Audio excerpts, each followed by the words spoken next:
السلام علیکم ورحمت الله وبرکاتہ. ټول ملګرو ته سلامونه. امید لرم چې ښه به ملګرو کومه وبا چې دنه تر اوسه پورې لا ختمه نشوه. بهرحال په بار منکورین به ختمه شي یا به نه وي.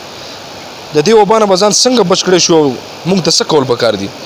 ټول ملګرو ته دې یاد وي چې یاره دا کومه وبا چې راغلې ده تېرو زما په خیال چې په مارچ کې تقریبا دا افوا خوره شوې ده چې یاره یو وبا ده، بلکې په ثابت ټول پاکستان کې د دې نه د بچ کېدو لپاره ډاکټرانو مختلف قسمه اشیات وغیره چې کوم دي دا بیان کړل چې یاره دستانې به ورغورځئ او سینیټایزر وغیره کوم چې د دې استعمال وکړئ، ماسک واچئ.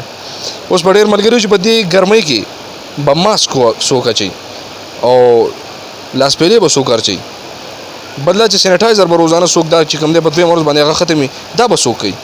ټولو ملګرو ته یو ځل بیا خواست دی چې یاره دا سیس چې کوم دی دا سیریس دی، ځکه چې تقریبا زه به ووایم چې یاره په ټول پاکستان کې بلکې خاص کر په KPK کې چې دی ډېر زیات خور شو. خاص زموږ د بره سوات علاقې به زه وایم چې یاره ډېر زیات ورته راغی. موږ په خپله وکتو چې یار واقعي بلکل کیسونه راغلي دي او هغه مریضان اوس هم په هسپتالونو کې دي.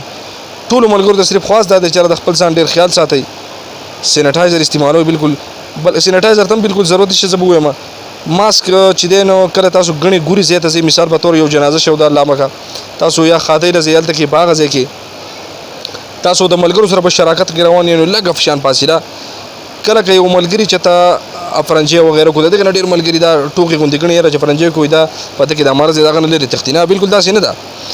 خو د دې مین مقصد صرف څه دی چې یاره ته دې احتیاط کې احتیاط. نو ټولو ملګرو ته به یو ځل بیا خواست چې یاره احتیاط ډېر زیات ضروري دی، د خپل ځان ډېر خیال ساتئ. انشاءالله کله چې دا وبا ختمه شي نو بیا به تاسو ټور هم لګولی شئ، چکرې به هم لګولی شئ، د ملګرو سره هم تللی شئ.